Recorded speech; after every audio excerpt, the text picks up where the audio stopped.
शहर के जाने माने रईस हीराचंद और उनकी पत्नी सुजाता की चमचमाती महंगी कार बंगाल की एक पुरानी बस्ती की सुनसान गली में एक बेरौनक से पुराने मकान के बाहर आकर रुकती है। सुजाता, ये तुम मुझे किस जगह लेकर आई हो? ये तो कोई गरीबों की बस्ती लगती है, यहाँ ऐसा क्या है? हीराचंद की कुछ भी समझ में नहीं आ रहा था कि सुजाता उसे ऐसी अजीब सी जगह क्यों लाई है, जिस मकान में दिन में भी अंधेरा दिख रहा था और धुआं उठ रहा था। आप मेरे साथ अंदर चलिए, सब समझ जाएंगे। यहाँ हमारी हर समस्या का समाधान मिलेगा। सुजाता और हीराचंद आशंकित कदमों से उस मकान में दाखिल होते हैं। तभी उन्हें किसी महिला की बाहरी आवाज सुनाई पड़ती है, चले आओ, चले आओ। हीराचंद ने देखा कि उस मकान के अंदर अंधेरा था। अचानक हीराचंद की निगाह एक कमरे की ओर पड़ी, जिसके अंदर हल्की हल्की सी रोशनी आ रही थी और उस कमरे के अंदर से धुआं उठ रहा था। शायद उस कमरे के अंदर आग जल रही थी। है? ये किसकी आवाज है? यहाँ इतना अंधेरा क्यों है और ये धुआं कैसे उठ रहा है? मेरा तो यहाँ दम घुट रहा है। सुजाता और हीराचंद धीरे धीरे कदमों से उस कमरे के अंदर चले गए। अंदर वाले कमरे में बिखरे बाल वाली एक खूबसूरत सी बूढ़ी औरत सामने जल रही आग में एक मुर्गी की गर्दन काटकर उसका खून गिरा रही थी और मुर्गी का शरीर छटपटा रहा था। ये देखकर सुजाता को उबकाई आने लगी। हीराचंद ने सुजाता की ओर देखकर कहा, तुम ही मुझे यहाँ लेकर आई हो और खुद ही घबरा रही हो। कौन है ये भयानक सी शक्ल वाली औरत और हम यहाँ क्यों आए हैं? अचानक उस औरत ने एक झटके में मुर्गे की गर्दन धड़ से अलग कर दी। ये देखकर सुजाता के मुंह से चीख निकल गई और सेठ हीराचंद भी सहम गया। वो बहुत डरावना नजारा था। ये अघोरा ताई हैं। ये हमें अपनी काली तंत्र विद्या से संतान सुख प्रदान कर सकती हैं। इसलिए मैं आपको यहाँ लेकर आई हूँ। कैसी बात करती हो? जहाँ बड़े से बड़े डॉक्टर सफल नहीं हुए, वहाँ ये मामूली औरत क्या कर लेगी? हीराचंद की बात सुनकर अघोरी ताई ने गुस्से से हीराचंद की ओर देखकर कहा, नादान हीराचंद, काली विद्या में इतनी शक्ति है कि मरे को भी जिंदा कर दे। संतान पैदा कराना कौन सा मुश्किल है? तुम्हें मेरा नाम कैसे पता? क्या तुम सच में हमें संतान सुख दिला सकती हो? तुम जितनी दौलत मांगोगी मिल जाएगी, अगर ये संभव है तो। संतान का नाम सुनते ही हीराचंद की आंखों में चमक आ गई। वह संतान के लिए कुछ भी कर सकता था। तुम लोगों को मुझे एक नवजात शिशु लाकर देना होगा। मैं उस शिशु की बलि चढ़ा दूंगी और फिर वही शिशु तुम्हारे घर में फिर से जन्म लेगा। नवजात शिशु की बलि का नाम सुनते ही सुजाता और हरिचंद डर के मारे सिहर गए, पर उनकी आंखों में उनकी संतान का सपना ज्यादा बड़ा था। वो सब करने को तैयार थे। अघोरा ताई, आप जैसा कहेंगे हम वैसा करेंगे। बस हमें संतान सुख दिला दो। बिना वारिस के हमारी दौलत किस काम की? संतान सुख के लिए अंधे हो चुके सुजाता और हरिचंद अपनी नौकरानी शीला से एक नवजात बच्ची चोरी करवा के अघोरी ताई को दे देते हैं।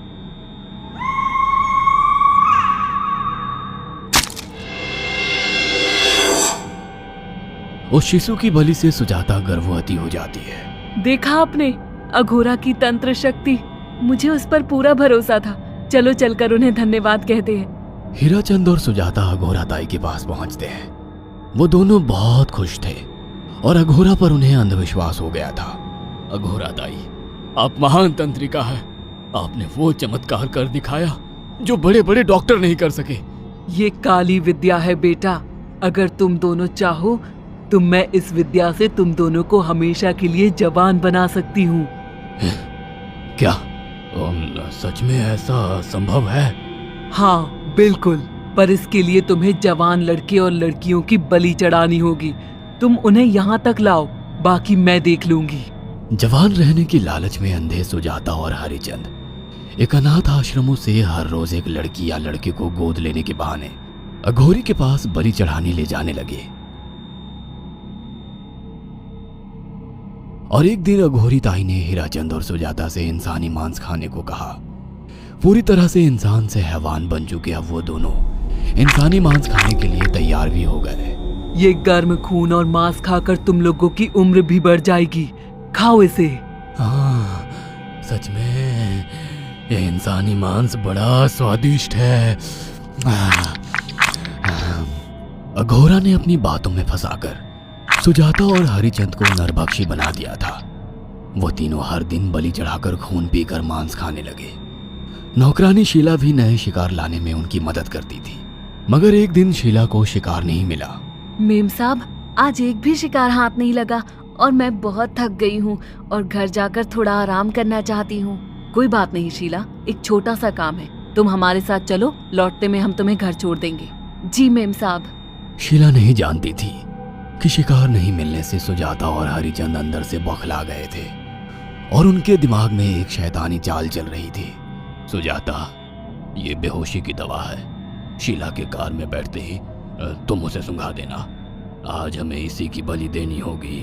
इसने हमारे यहाँ का बहुत खाना खाया, अब हम लोग इसे खाएंगे। वैसे भी ये आगे चल के हमारे लिए खतरा बन सकती थी। कार में बैठते ही सुजाता शीला को बेहोश कर देती है और वो लोग सीधे अघोरी ताई के यहाँ पहुंच जाते हैं, जहाँ अघोरी ताई शीला की बलि चढ़ा देती है और तीनों मिलकर उसे नोच कर खाते हैं। अघोरी ताई, हमको बलि चढ़ाते हुए पूरा 1 साल हो गया है। हमारा बेटा भी साल भर का हो चुका है। अब और कितनी बलि देनी होगी? बस एक आखिरी क्रिया और बची है, उसके बाद तुम दोनों हमेशा के लिए जवान हो जाओगे। कैसी क्रिया अघोरा ताई? 3 दिन बाद सूर्य ग्रहण है, हमें पास के घने जंगल में एक विशेष क्रिया करनी होगी। उसके बाद तुम लोग कभी बूढ़े नहीं होगे। कितना अच्छा होगा, हम हमेशा जवान रहेंगे और सालों साल तक अपनी दौलत से ऐश करेंगे। हाँ, सच कहा। अघोरा ताई ने हमारे हर सपने पूरे कर दिए। 3 दिन बाद बंगाल के बियाबान जंगल में कोहरे और ओस से भीगे पेड़ों के बीच एक घने बरगद की बेलों पर कटे इंसानी सिर लटक रहे थे, जिसमें से खून टपक रहा था। काले जादू का सामान भी रखा था। कितनी भयानक जगह है ये, हर तरफ कटे हुए सर लटक रहे हैं। थोड़ी देर में सब समझ जाओगे। बैठ जाओ और मेरे साथ ये मंत्र दोहराओ। ओ, अघोरा, ये किन लोगों की कटी हुई गर्दनें हैं? आप यहाँ क्या करने वाली हो? हीराचंद की बात सुनकर अघोरा जोर जोर से हंसने लगी और उसने एक शैतानी हंसी हंसते हुए हीराचंद की ओर देखकर कहा, तुम जैसे ही लोगों ने अपनी इच्छाओं को पूरा करने के लिए इन लोगों की बलि चढ़वाई है और फायदा उठाया है। अब तुम दोनों आंखें बंद करके यहाँ बैठ जाओ और मेरे साथ मंत्रों को दोहराते जाओ।